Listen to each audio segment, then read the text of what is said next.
Welcome back, everybody, for another deep dive. This time we're going all the way back to the 70s to explore the world of video game journalism. Oh, yeah. It's a fascinating world, and you've given me some great material to dig through here. Yeah, definitely. I was really surprised to learn just how far back it all goes. Yeah. It's pretty amazing, to think that the first dedicated video game magazine, Computer and Video Games, started in the UK in 1981, Wow. just weeks before the US got its first one with electronic games. That is crazy to think about. So Yeah. that's even before the NES, Right. even before a lot of people even knew what a home console was, really. Exactly. So we're talking about the time when arcades were the main event, Yeah, and these magazines were really kind of serving a niche audience. for sure. One of the things I found really interesting was how video game journalism has evolved in terms of how it's delivered. Mm-hmm. We went from print to online, and now you have YouTube and Twitch streamers Yeah. who are just as influential as the big websites. Ab- So how has this shift changed the relationship between journalists and the industry itself? Honestly, it's always been a bit of a tightrope walk, I think. Yeah.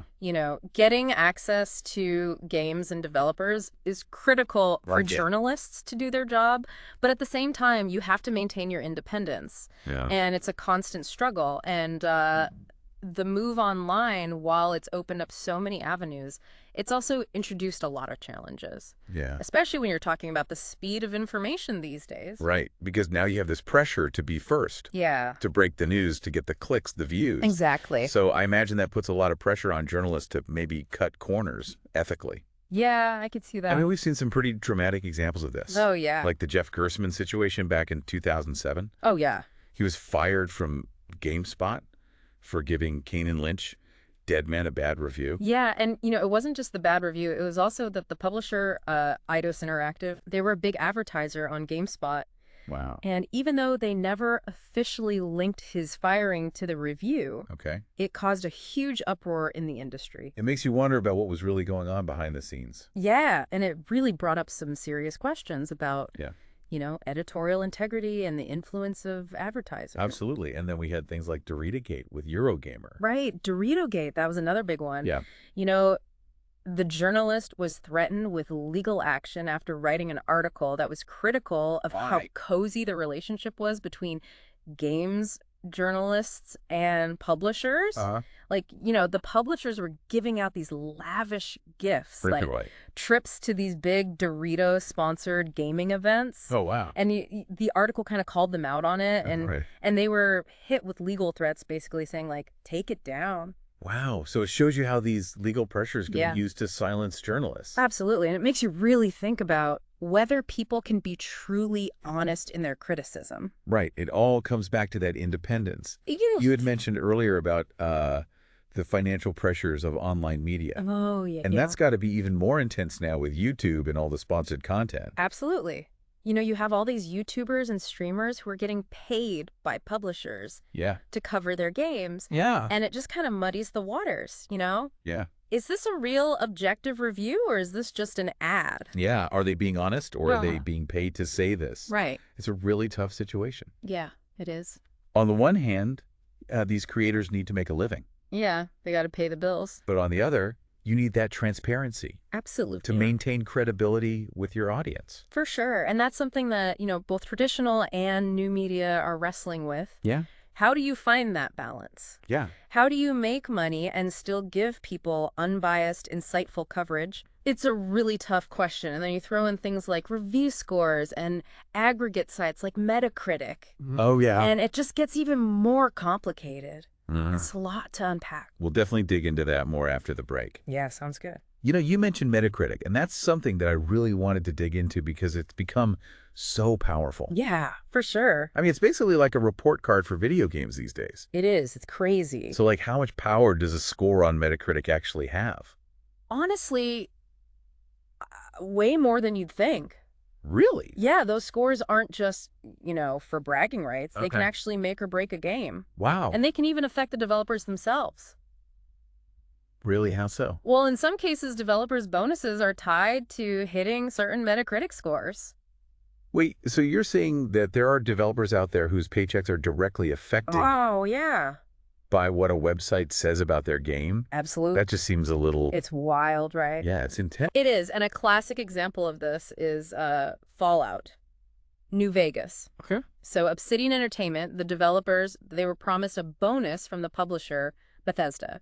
Okay. If the game got 85 or higher on Metacritic... Oh, wow, and did it? They got an 84. Oh, no. I know, so close. So did they get the bonus? Nope, Bethesda stuck to the contract. Wow, 1 point. Yep.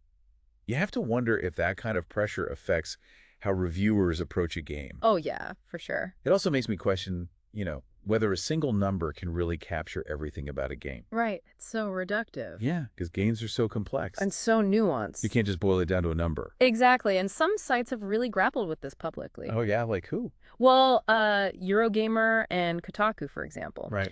They decided to drop review scores altogether. Wow, that's a bold move. Yeah, they argued that those scores were just contributing to this unhealthy obsession with numbers. So instead of giving a score, they focus on more in-depth critiques and analysis. Exactly, yeah. That's going to be a lot more work for the writers. It is, but it can lead to some much more thoughtful discussions about games. I bet, and it forces people to actually read the review. Right, exactly, instead of just skipping to the score. And think critically about what's being said. Exactly. Speaking of timing, we have to talk about embargoes. Oh, yeah. These are those deadlines that publishers set for when reviews can be published. Right. You see all those reviews for a big new game drop, like all at the same time. Yeah, it's like a coordinated media blitz. It is. And it definitely creates a lot of hype. Oh, yeah, for sure. But from a reviewer's perspective, are embargoes a good thing? I think it's a double-edged sword, honestly. Okay, how so?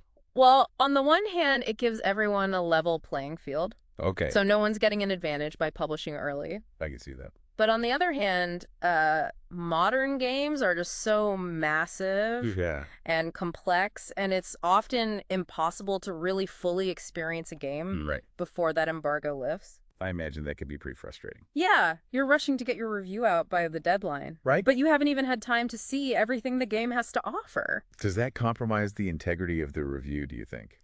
It's a tough one. It's a constant tension. Yeah.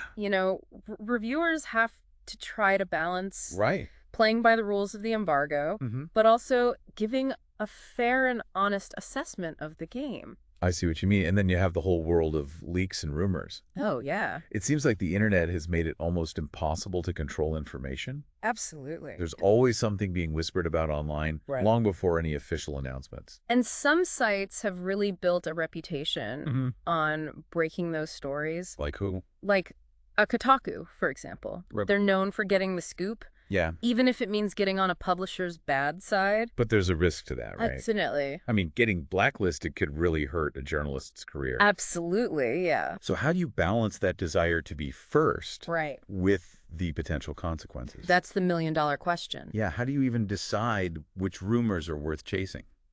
Especially in this day and age where misinformation spreads like wildfire online. That's a tough one.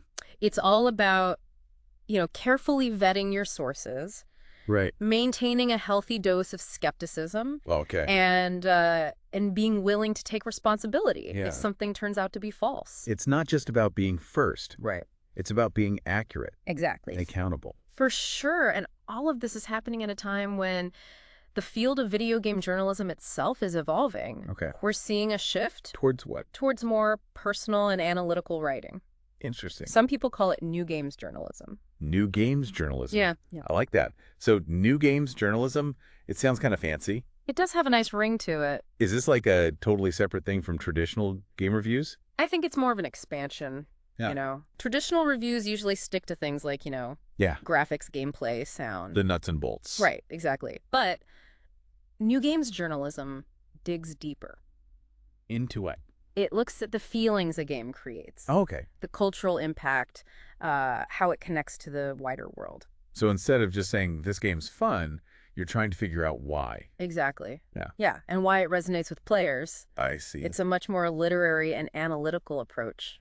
So you might see personal stories woven into the reviews. Yeah, or references to, other art forms, even experimental writing styles. Okay, so it's pushing the boundaries. Exactly, trying to redefine what games criticism can be. Now, you mentioned that Kieran Gillen is credited with coining the term. Oh, yeah, back in 2004. Back in 2004, wow. Yeah. Was he reacting to something specific going on in the industry at that time? I think it was a combination of things. Okay. The industry was changing, games were becoming more mature. Dealing with more complex themes? Right, and Gillen felt like traditional reviews just weren't cutting it anymore. Yeah.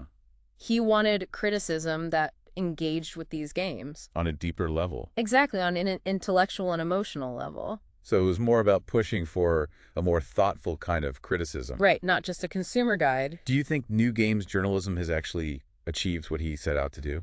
I think it's definitely made a difference. Okay. You see a lot more games writing now that's willing to, experiment a little bit. Yeah, to take risks. Yeah, to tackle bigger issues. To not be afraid to say something controversial. And to move beyond that simple buy or don't buy mentality. But it's still evolving. Oh, yeah, absolutely. It's a work in progress. We've covered so much in this deep dive. We really have. The history of games journalism. Yeah.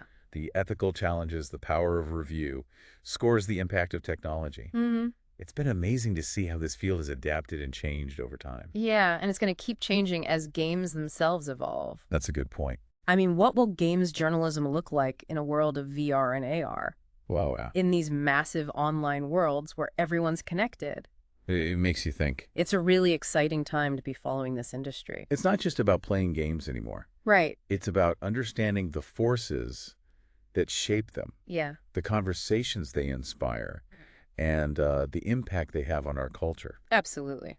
Well, thank you so much for taking this deep dive with us today. It's been a pleasure. For everyone listening, thanks for joining us, and we'll catch you next time.